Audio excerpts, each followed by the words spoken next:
This is an 8-iron, and it's a dead shank. Wow. Way right. Takes a hop off the path. You got to be kidding me.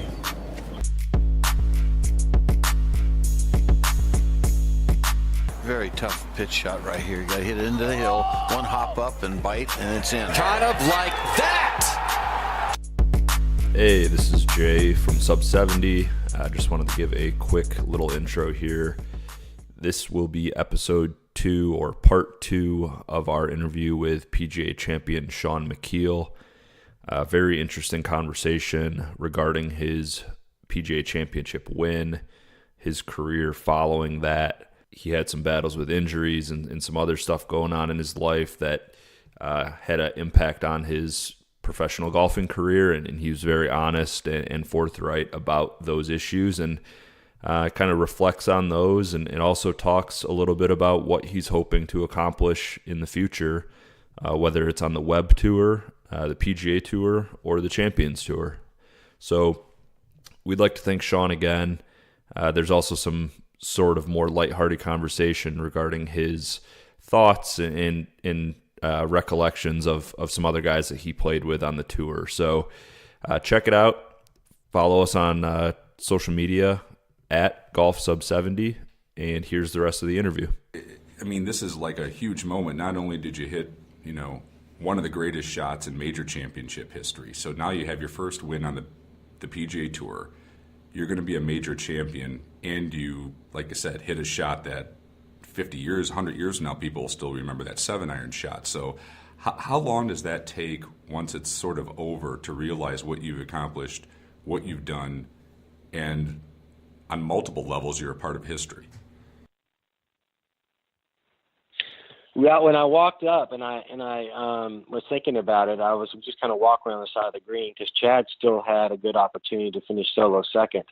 I thought, to be honest, I thought, well, I finally won my first PGA Tour event. And it wasn't until a few minutes later that I realized that PGA Tour event was a major championship. So that's the first thing I thought I was getting my first win.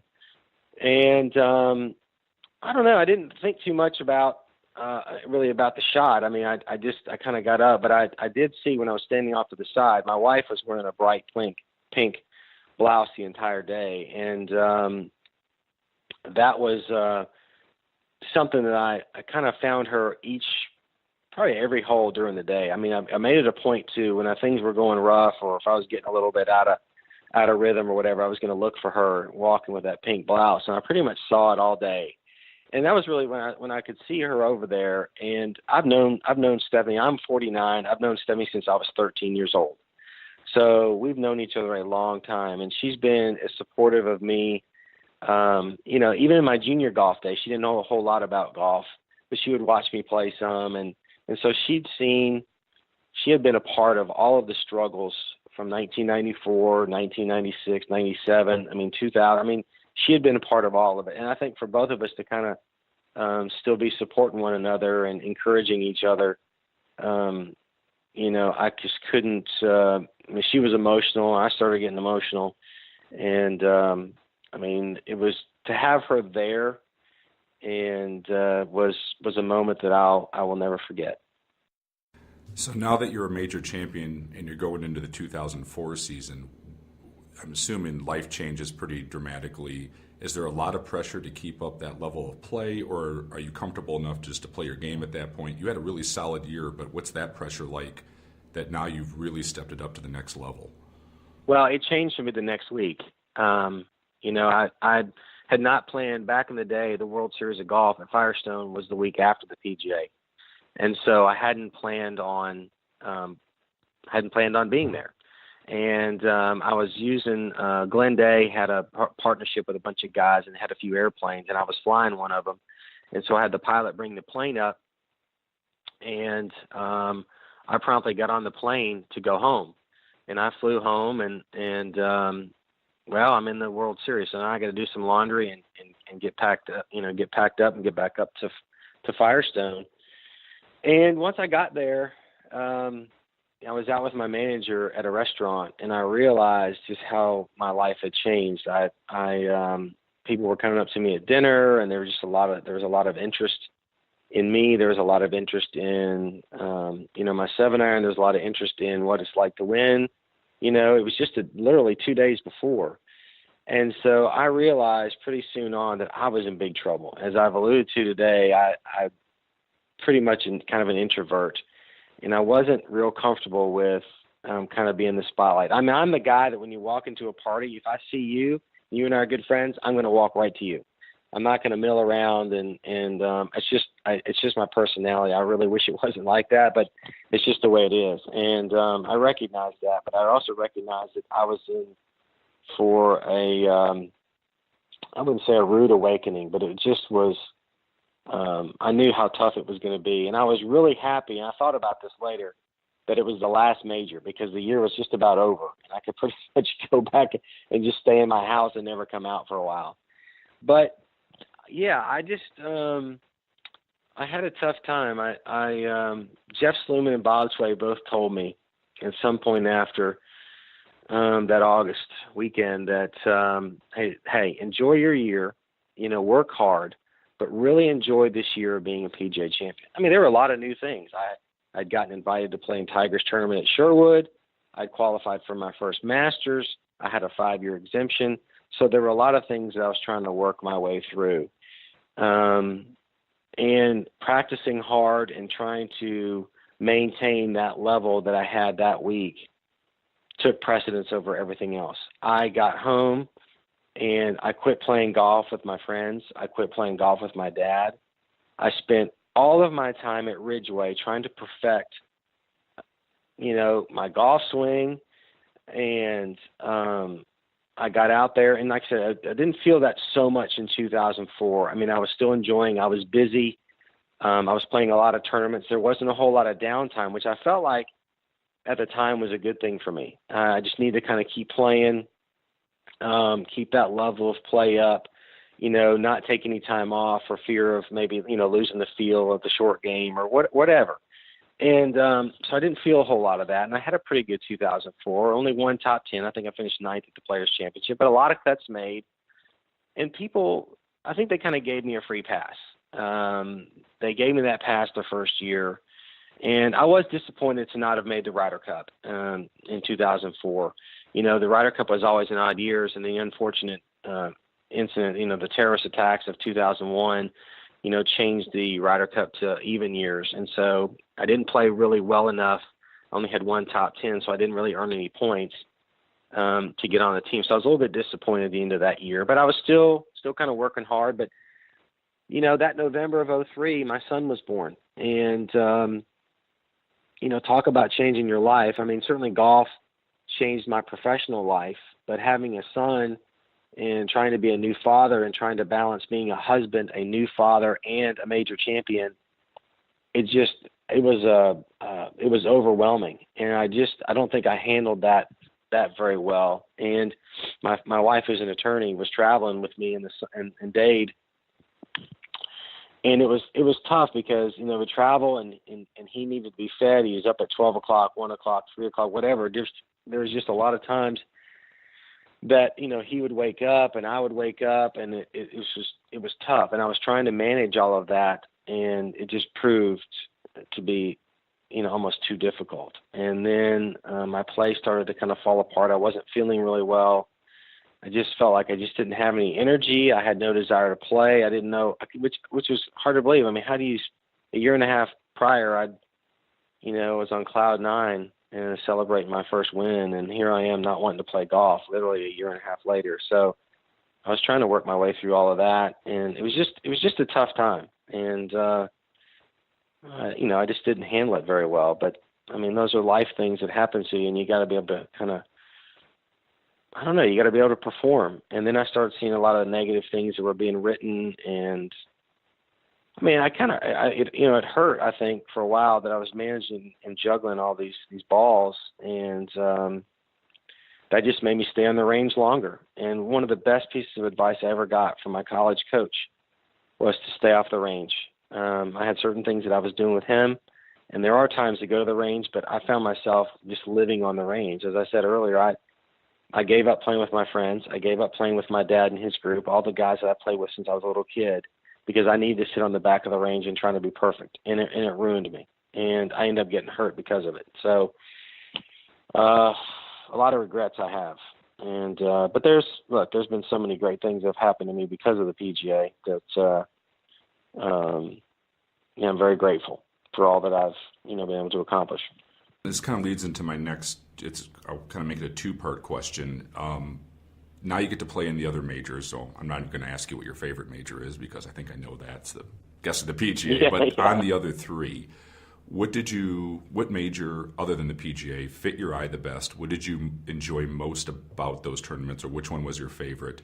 And then talking about your play, 05 wasn't your best year, so this is my second part question. But in 2006, you came back really, really strong. So what was the change that happened in 06? And then now that you're in the major championships, what was your view of the other three, and how did they fit your game? And did you think at one of them you could really compete and potentially get your second? Well, I mean, look, I was obviously excited to be able to play in the Masters. My dad had opportunities to go to the Masters, and he always told his friends that he wasn't going to go until I qualified. He said the first time that he wanted to go to the Masters was when I was playing. And funny enough, the year before, I said, Dad, just go. And he finally went in 2003, I guess he went to the Masters with his friends. And so I was very much looking forward to that. Chad Campbell and I flew up after the Players' Championship in 04. We flew up that night, Sunday night, to go play. And we played that Monday with Jeff Knox, who's, obviously a kind of a famous golfer in his own right, because he's always the marker for players when there's an odd number of guys that make Absolutely the cut. Right. You have to see who he beats every time. I think he beat Bubba that one year, right? Exactly. I'm sure there's betting lines on him now in Vegas. I'm sure you can find it. But so we played, and it was my first trip around Augusta National, and I loved it. And to make it even sweeter, I was with Golden Bear Sports Management for a couple of years, and I've known Gary Nicklaus since college, even though he was at Ohio State. And I got a call from a good friend of Mr. Nicklaus's, and he said, Jack would like to play with you in a practice round for your first, Monday or Tuesday. And I mean, I was elated. I didn't know what to say. Even as a 34, I guess I was 35 at the time. I felt like a little kid. And so that was really a huge highlight. Didn't know much about the Masters. Of course, the golf course had changed. I didn't get to play the golf with, I would say, the easy Masters. I mean, where the holes were, 7 was different, 11. They had put in a lot of trees. They'd added a lot of length to the golf course. So my first year, for seeing Augusta National was really new for everyone. And just a lot of cool things that happened there. I got paired with, it was me and Jay Haas and Colin Montgomery, got paired behind Arnold Palmer in his last Masters. So here I am in my first Masters playing behind Arnold Palmer in his last Masters. And I made the cut. I think I had 8 or 9 3 putts. I finished 22nd or 23rd. And felt pretty good about it. I was very disappointed to not have played better just with all the mistakes that I made. But the other major championship I always wanted to play was the Open Championship, the British Open, as many know it. Troon was the first year, and I took my wife, and I had a pretty decent tournament till the last day. My good buddy Todd Hamilton won, but the U.S. Open I'd played in before, and what I loved about the U.S. Open was just the different courses that they played, the different setups, the tree line, the heavy rough, the historical venues that they always chose. I mean, that's what I really loved about the U.S. Open. I mean, it had a kind of a mystique, whereas the Masters was, obviously very historical, but no rough, undulating greens. It just, and each of the courses in each of the major championships were different. But I loved them all. And I enjoyed, competing with the best players on the toughest golf courses. And to a degree, I mean, I had some success. I think I made all the cuts in 04. And typically, like I said, it's not something that you would expect a major champion to be thinking of. Oh, I'm happy that I made the cut. I mean, I realized it didn't take me long to figure out that I wasn't going to be a number one player in the world. I mean, I think the highest I ever got was maybe 30, 31, something like that. I knew that. And so I was certainly taking my time to enjoy the opportunities and those types of things. But I was still out there trying to compete and win. And then in 2005, it just kind of fell apart. And then back to 2006, I got a new teacher in 2005, and I just felt like, not that my coach in college, and we were still working together, but I was traveling so much and playing so much, and Sam was still coaching, that it was just difficult for me to try to get any type of consistency, I feel like, just over the phone. And so I hired Matt Killen, and Matt teaches JB and Justin Thomas and Bud Cauley now. He's got a really good stable of players. And Matt and I just worked on a couple things. I mean, I worked with him at the back of the range at Southwind here in Memphis for, a long time. And we had to straighten out a few things, and that kind of got my game back in 2006. And I got my energy back and my desire and everything else. So I was back to enjoying the game again. Then through 07, 09, once again, not the results you're looking for, but then in 2010, huge bounce back season again, over $1 million in earnings. What was that turning point in 2010 to sort of get the ship going the right direction? Well, if I can't step back a little bit, in 2007, I was playing and playing, not so great golf. And I did something, and I wasn't sure what I did, to my shoulder. My left shoulder I was kind of making a lot of noises, and it was sore and stiff and everything else. And I thought, oh, well, I'm just overdoing it, no big deal. And I kept playing, and I went towards the end of the year, I went and had an x-ray done, didn't get an MRI done, had an x-ray done, didn't show anything. So I kept playing. And Matt asked me in 2008 at Arnold Palmer's at Bay Hill, he said, did you change your swing? And I'm like, what are you talking about? Because it was a lot lower. My swing just looked a lot lower. And when you put it on video from where it was a year before, it was totally different. I said, well, I don't know. I kind of did something to my shoulder. Well, anyway, I finally play, and I keep playing, keep grinding it out. So the last year of my exemption in 2008. And I'm like, what am I going to do? And I finally had an MRI done. Zach Johnson and I were playing together in Charlotte, and he'd asked me, Boo Weekley had asked me before, they kept hearing this popping noise in my swing. And I told him, I said, well, it's my left shoulder. And there was an orthopedic rep that was following Zach, and he could hear it outside the ropes. And he's like, you need to go have an MRI. So I went and had an MRI done on Monday of the Players Championship of 2008. And it showed what it was a slap 4 tear, which is a tear of the labrum and the bicep tendon. And I took it into the fitness truck, and Dr. Job, I guess he's the one that perfected the Tommy John surgery, looked at the MRI, and he said, Shaun, I don't do surgery anymore, but my good friend does. And it was Dr. Jim Andrews, the famous surgeon. And but it definitely required surgery. So that was kind of how my 2008. I mean, I played 2007 hurt, and finally in 2008, I realized I just couldn't play anymore. And so that was kind of I would say now that was almost the beginning of the end. I mean, I was 39 years old when I had surgery. I was out 10 months. I probably should have stayed out a year and a half. I wasn't ready to come back, but once I was able to resume all full, my practice, I rushed it. And finally I came back, and like I said, in 2010, I had a pretty good season. And, my mom at Hilton Head of 2009, I'd made a birdie in the last hole on the 9th hole. And I'd gotten a call from my sister, and my sister had told me that my mom was sick, that our mom was sick. And I don't know, there's not a lot of people know. My mom had, she had battled mental illness her entire life. And ultimately, she was diagnosed with like schizoid affective disorder. So as a young person, 9, 10 years of age, I kind of was faced with that, and so I dealt with that with her and tried to help her my entire life. And my sister said, no, it's not that. Mom has a spot on her lung. And turned out that my mom had lung cancer, and that was April of 2009, and my mom passed away on October 21st of 2010. So it just was devastating to me. I played all of 2010 with her in the front of my mind, and all of the changes. It was certainly new to me and my family. It was just a very difficult time, and when she died, obviously a part of me went with her, and I don't know. I just didn't have it for 2011. I don't know. I kind of resigned myself to the fact that I'm in my 40s and nobody plays well in their 40s, or very few people do. And I think that was just the crappy attitude that I had, and it showed.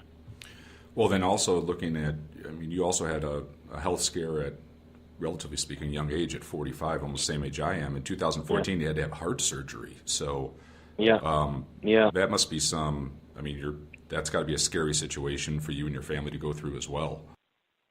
Yeah, I was working out with a karate master, and anyway, really, really good guy. Used to be Elvis Presley's bodyguard, but anyway, we were just doing through a warm up, and I just felt sick. I couldn't catch my breath, and I had to stop. And of course, wasn't real proud of my poor effort, because this guy, what he's been able to accomplish in his sport.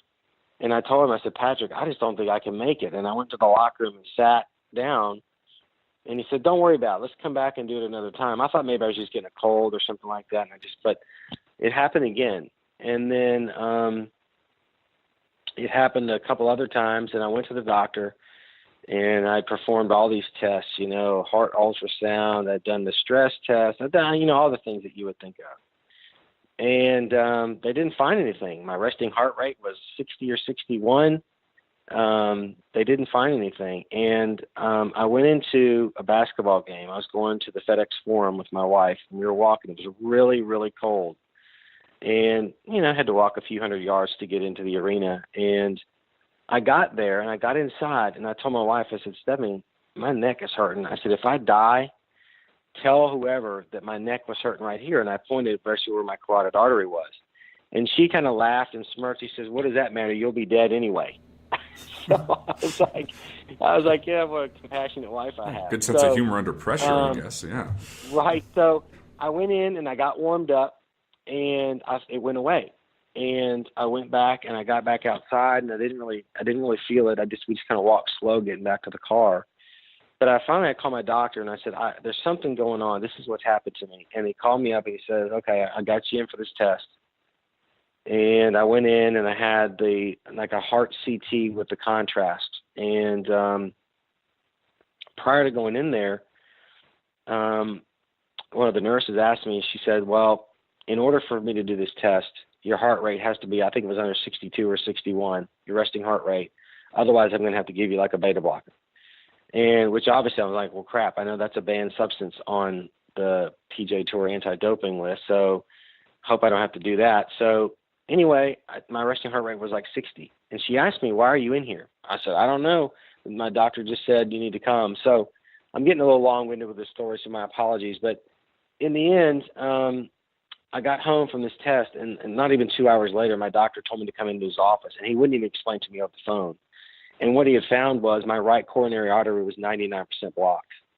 And I had not had a heart attack simply because I had formed, because I had exercised so much from my life, walking and doing all the things I was doing, I had formed collateral arteries that basically did a natural bypass of the RCA. And I kind of equate that to, blood. Anybody that's ever had a big gulp with one of those giant straws, that's your arteries. And I was drinking, basically getting blood through a cocktail straw. It was enough to keep my heart alive and keep it from having any damage to it. But I went in and ultimately had to have 4 stents. So I have 4 stents. I have 2 in my RCA, 1 in a ramus artery, I think, and 1 in a circumflex artery. So I have 4 arteries that have been stented, and that was almost 4 years ago. And I've been taking 6 pills a day for 4 years, and it's just it's been very difficult, and it's made it difficult, particularly in the heat. I have trouble in the heat with one of my medications, and I just have kind of struggled really since. And I guess, I'm just happy to be on this planet, with all the things that have happened. You think about Jason Bone, what happened to him after the Honda a couple of years ago. Robert Gomez had bypass surgery. Fortunately for me, these stents have held, and I haven't had to have that. But every day I take those pills, I think about, golly, I hope they work. I hope they don't stop working, because I'm enjoying life and enjoying my family and enjoying playing golf. And I just hope that it doesn't just come to an end one day. So, I kind of live in fear every day for some reason. Well, looking back at your career, and obviously, the whole golf industry, everyone hopes you're healthy and wants to see you on the Champions Tour playing great. So we're all hoping for you from that standpoint and pulling for you. But looking back at your career, it's a pretty damn good run. I mean, you almost played in 400 PGA Tour events. You're out there a long time. Looking back, how satisfied are you with it overall? Not, the Champions Tour is your next level. So let's just looking at your PGA Tour career. How satisfied are you with it? Oh, I don't know. Not very. Like as I told you, there's a lot of regrets. I wish I would have maybe kind of incorporated some sports psychology, if you will, into my training regimen, besides just working on my golf swing. I got so caught up in the golf swing, the actual playing of the game, that I just completely discounted the great things that can be accomplished by a strong mind, I think, if for lack of a better term. I didn't utilize that. Not that I thought that it was kind of, hocus pocus or anything like that. I just wish I would have incorporated more. We all want to go back and say, God, if I only knew, then what I know now, type of thing. You can't do that. But that is certainly one of my regrets. Everybody. I think just being out there for as long as I was, and look, I'm eventually going to reach the 400 events. I don't know when it's going to be, but I want to, not that I'm looking for a number, but I look back, I had a good career. Could you ask somebody that's getting up on the PGA Tour, would you like to have had Shaun's finishes? Now, the money's a lot more now, so the guys would have more money than me. But would you like to have that career? Maybe some would say no. Maybe I would say the majority would say no. But the experiences that I've had, I think if people really kind of saw the whole story, I think they would love to experience kind of what I've experienced. I still don't look at it quite yet as past tense, because I'm still playing, and at some point maybe I'll take a long, hard look at the question you just asked me. But just as a quick answer, I'm not real satisfied, and I don't have a whole lot of reasons. We all want to win. I wanted to win more tournaments. I've been asked, would you rather have had 5 PGA Tour wins versus 1 major? And of course I can't do that. It's all hypothetical. I don't like hypothetical type questions, but to try to give an answer, I guess I would say, yeah. My whole career, when I first got started playing golf and I decided that's what I wanted to do, I wanted to be a PGA Tour player, which means that I wanted to do it for a living.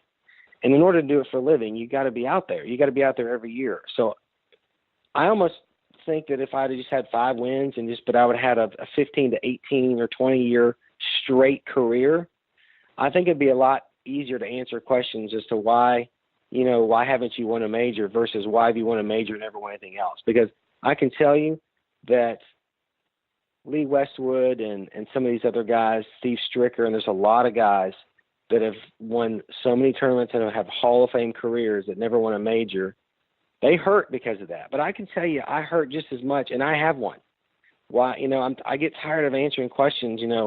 Why did you never win another tournament? Or it was luck, or you're a one-hit wonder. The articles, I got into it last year with Alan Shipnuck in the locker room, which is, which was famously noted on Twitter all of last year. I think I just got so tired of answering these types of questions that in some respects, I just kind of wish people would just write me off and just forget about me and let me move on to the Champions Tour. And if I do some good things out there, great. But there's just so many things that happened to me, that the negativity that I've just kind of gotten tired of. So this is really interesting. As I was putting this outline together to do the podcast and the interview, one of the guys who we run sub 70 golf with, we actually asked ourselves the question, which is so ironic that you brought it up, that would you rather have one major championship or say 5 wins? And that was literally the number we came up with. Oh, that's funny. Yeah, literally, an hour and a half ago, we were going over our notes, making sure I got everything in order. And we both agreed, and I'm not just saying this because you're on with us, we would take the one major. We would take the one major in a millisecond because of the importance of major championships in the history of golf. So it's so interesting that you've thought about or had that same question asked to you. And we were sort of saying, how do you look at it? Would you rather have X or Y? And we both looked at each other, just kind of writing our notes down, saying, we'd take the one major in a millisecond. Yeah, but just be prepared to be labeled as the person as the worst player to ever win a major. I mean, that's the label that I that really kind of set me off, I think, with what happened last August. And so again, getting back to my career, I wanted to be a consistent player. Of course I wanted to win, and I knew I was going to win, but I wanted to win multiple times, but I wanted a long career. I wanted to be exempt for a long time. That's what I wanted to do for a living. I didn't want to just win one tournament and make a little bit of money and have historical significance, and then I basically become a nobody. I mean, but it's I think being labeled as the worst player to have ever won a major championship is not something that I would have sought when I was starting my career. It's been hard to live with, I think. Well, the cool part is getting on the Champions Tour. You're also going to get an opportunity to show that this was not just a one-time thing, right? I mean, there is an opportunity to go out there, thinking like Bruce Flesher, right, in his heyday on the Champions Tour. Boy, did he put a cap on the second part of his career of showing that talent was there, and he won, 15, 16 times or 14 times? It was really good. So it's going to be exciting to see you kind of come out there and kind of like what Colin Montgomery did by putting the exclamation points on, 3 of them. The game's there to do it. So I think you got to be motivated. Well, and last year I had a really tough time, and we've talked about cancer, and I lost my dad to cancer last year, in December 21st, 2016. So last year was a difficult year for me, just mentally, emotionally, trying to be the executor of my father's estate. With my mom being gone, my sister lives in Madagascar, so there are a lot of things that have kind of taken me away from, I think, the focus of golf. And that's okay. I'm in a much better place now. Even though my game, I feel like I'm playing well. I've missed 2 cuts, 1 by 1, 1 by 2 against these web.com kids who are really, really talented. So I feel like my game is there, but I'm not so quick to look forward. I mean, I'm looking forward to next year. I really am, for a lot of reasons. And, but while I'm still here and trying to compete, I still would like to try to challenge myself to play well enough to maybe win a tournament, maybe get into the top, get into the playoffs, and maybe I could get my PGA Tour card back. I mean, that's actually the goal that I have for myself this year. Last year, I was just trying to play. I was like, I got to play. My dad wants me to play. And when I got into the summer, I started focusing. I started playing a little bit better. But I don't have an agenda. I don't have anything really left to prove. I tried to prove myself, and I failed. And I worked myself so hard that I would say I lost some friendships. There were parts of me where I wasn't probably a great husband, a great dad, because I devoted all my time to trying to figure out how to get back to that major championship level. I mean, I just basically got rid of everything and just sat my happy butt on the range, and that's all I did. So I don't look as the Champions Tour as any type of maybe redemption might be a good word to use.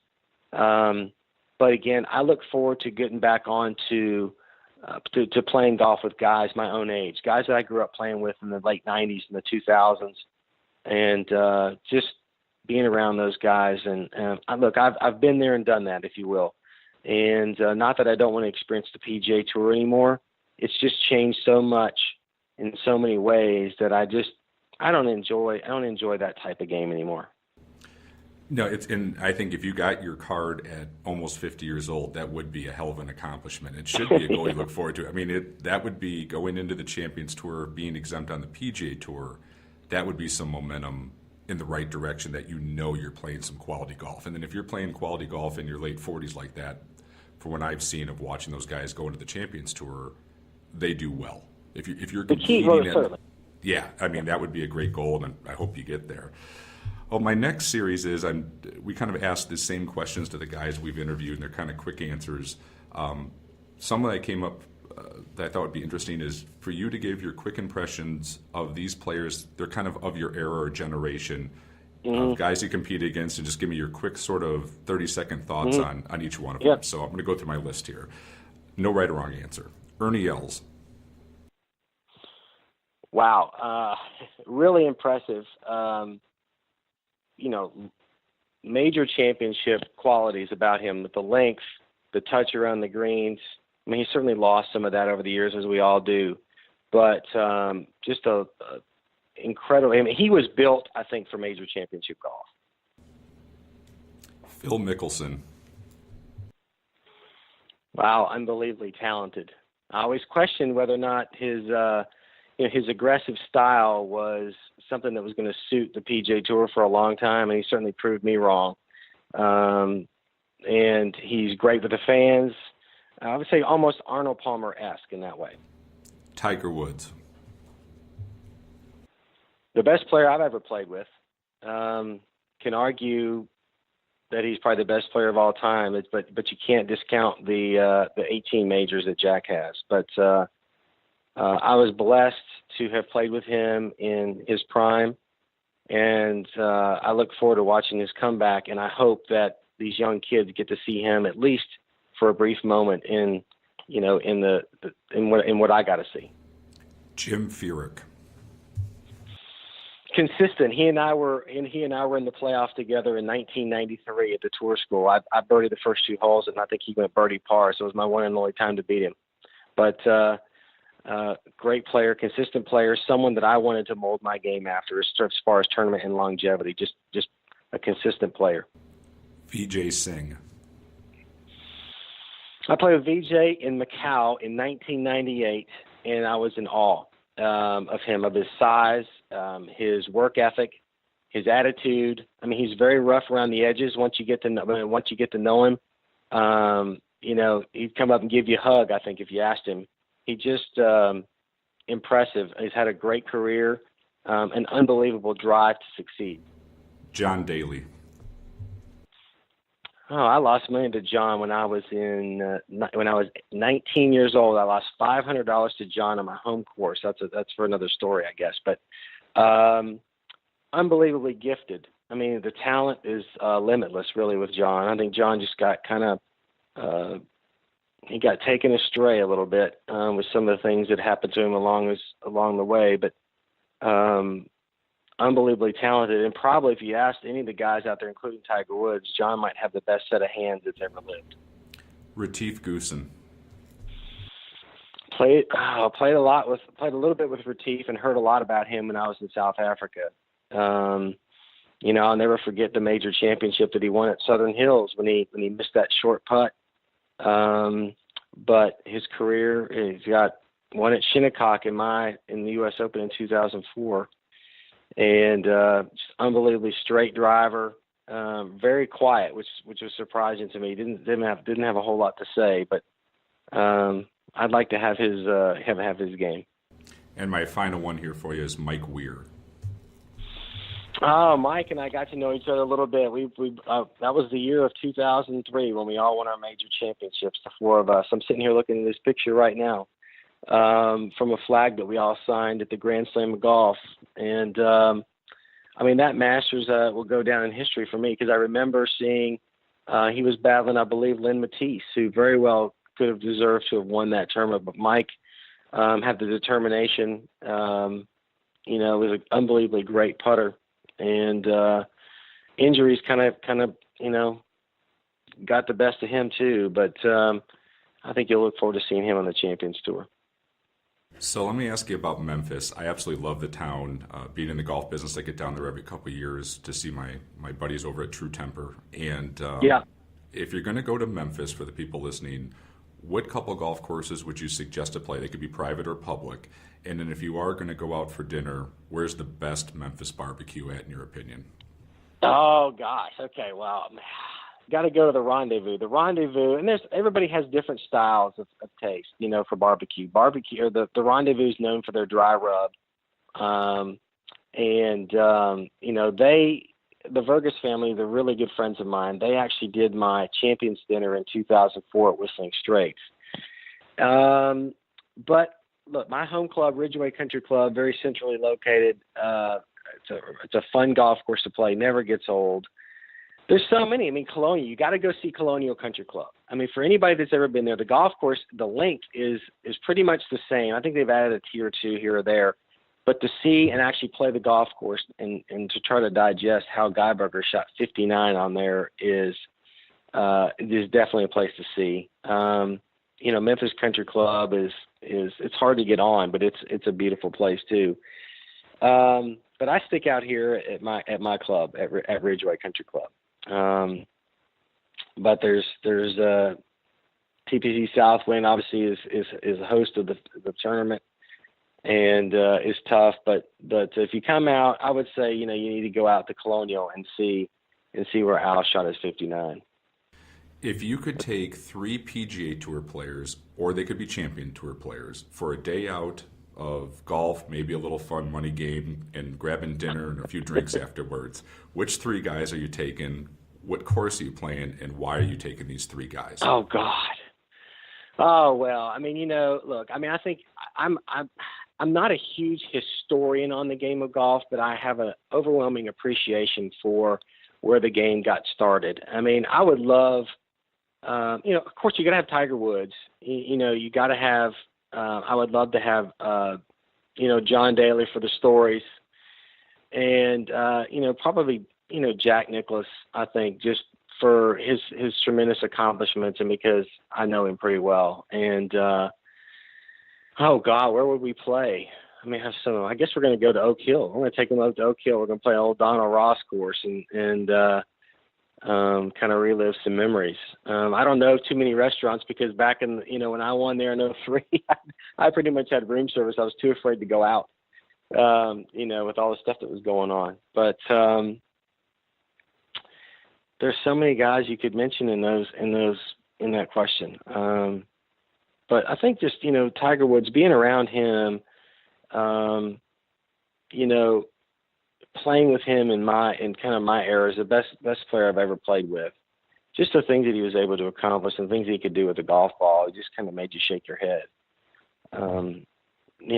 But I don't know. I mean, I wish I could throw my dad in there. My dad was never a PGA player, so I can't get him in there, but I owe so much to him that he's always at the top of any list for me to play golf with. I'm totally fine with making it a 5. You won a major there. You can take 5 out. I don't think anyone's going to complain at Oak Hill. So let's just call that the 5-some. I always ask people the best golf shot you ever hit under pressure. So I can't ask you that one because I think we all know that 7-iron was pretty darn good. So the second best golf shot you ever hit under pressure on the PGA Tour. Okay, that's pretty easy. On Father's Day Sunday, 2010, I was playing pretty good. I actually was tied for the lead after the first 27 holes, and then had a little thing happen to me on the first hole of the second day. But on Father's Day Sunday, I'm playing with Vijay Singh, and number 6, the par 5. I had 230 to the front and 9 to the pin, so I had 239 to a front right pin, pulled out a 3-iron, and hold it for double eagle. And I think Nick Watney made one at the Olympic Club a few years ago with a 7-iron. But outside of that, it was me, T.C. Chen, and Nick Watney are the only 3 people to ever make a double eagle in the U.S. Open. So that's a pretty easy one to come up with. Best golf shot you ever saw by a competitor that you were playing against in the PGA Tour, guy in your same group who pulled off a shot that you just couldn't believe for how good it was? Oh, I've seen so many. Oh man, I'm trying to think of one that comes to mind quickly. I I don't know. You might have to give me a pass on that one for a second, see if I can't mentally kind of run through that. We just got a couple left, so we'll circle back to that one if you can think of it. So there's got to be some good ones you've seen. So we'll take a timeout on that one. Most just raw talent of a golfer that you played with that you've ever seen on the PGA Tour, who just has absolutely the most raw talent. Well, I mean, it's easy to look at Tiger Woods, but I mean, I would as much as I've played with him, I would say Kenny Perry.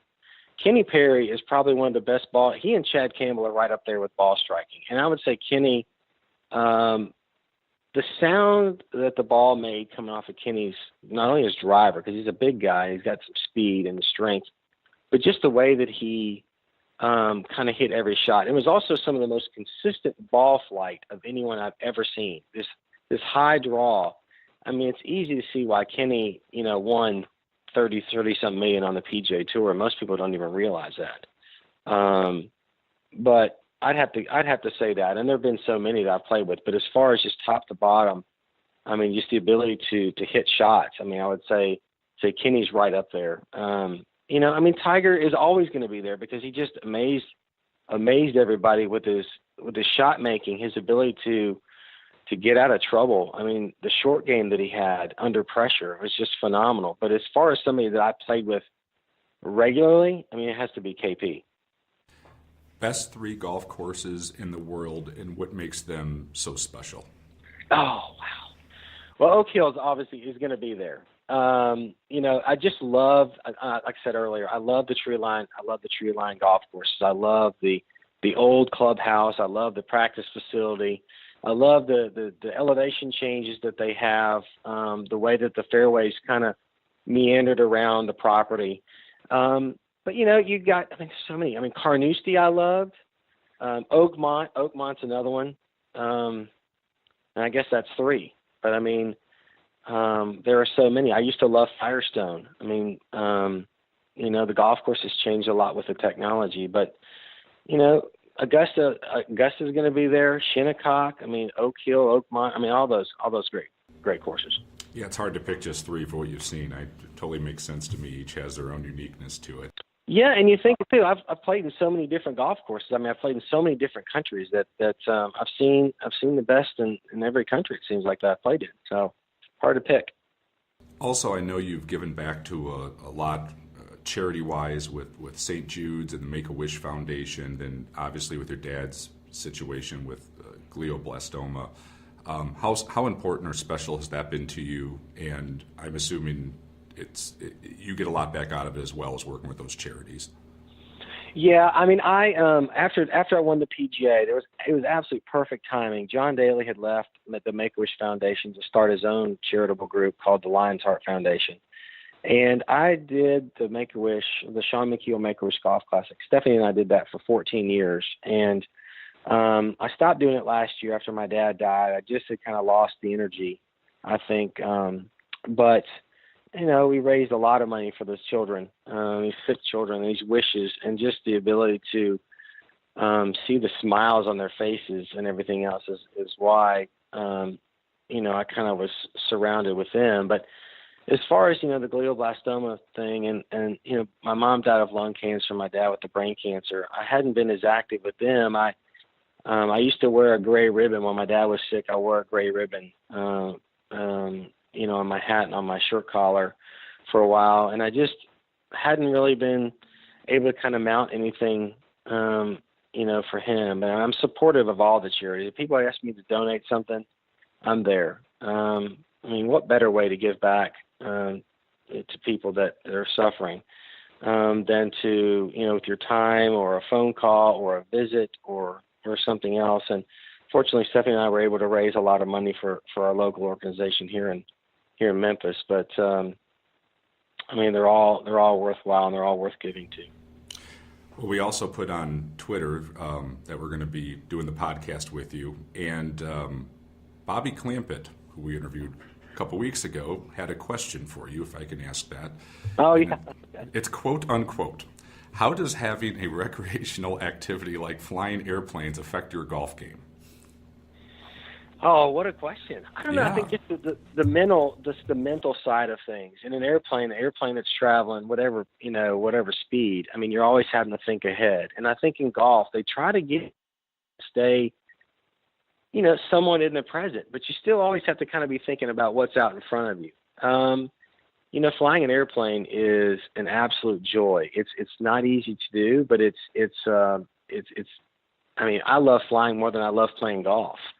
But I think you just have to be mentally strong. You have to be ready for your next challenge. Things don't always go smoothly. Sometimes, you hit one deep in the woods. You got to have a quick pitch out. Sometimes, you may have you're always thinking about the next engine failure.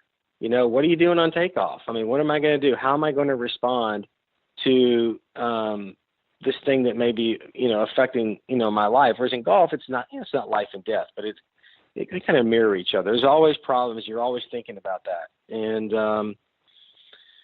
you're just trying to prepare for things that may kind of come your way, and you have to be ready to handle each situation. And they're all different. Well, I don't have any other questions except did the one golf shot that you saw somebody else hit, has it hit your mind yet of what that shot is? Oh gosh. Or we can save it till next time. I don't know. We may have to save it for the next time. I mean, I have seen so many. I mean, I remember, I don't know. I guess one that stands out because I was talking about with somebody the other day. They were asking me about Tiger, and particularly since he was coming back at Torrey Pines. And it was the year that I played with him in the final round. And could have been 2000 or 2001. And I hit it down. I was so nervous. I mean, I can't even imagine, what people were thinking about lowly Shaun Micheel playing with Tiger Woods. I was pretty much invisible. But since I was out there, I had to hit a shot. So on the first hole, I hit it out, hit a good drive down the middle of the fairway. And Tiger gets up and he snap hooks it left. And I think that's the ninth hole. I think the ninth hole might be the eighth hole that comes back. Anyway, he's over there, and he's 50, 60 yards left of where I am in the middle of the fairway, and he's away. And he comes out. It turned out to be a 4-iron that he hit because I asked him. But he hit this punch hook 4-iron to a back left pin on number 1 on Sunday to about, 4 feet. And then I get on and hit whatever shot I hit, 6-iron or something like that, 30 feet. I mean, that's one that stands out. And I think simply just because I was talking about the other day. But whenever he would hit something like that, you could see him. He smiled. I mean, you would look at him and shake your head, and he would just kind of give you that big, big smile. And you never did ask him how he hit it because he wasn't going to tell you. Well, thank you so much for your time. I greatly appreciate it. It went a little longer than we thought it would be, but I can't thank you enough. Your insight was tremendous, and truly enjoyed the conversation that we had. So thank you very much, Shaun, for being on. I appreciate it. Yeah, I appreciate you, giving me the opportunity to kind of share my story.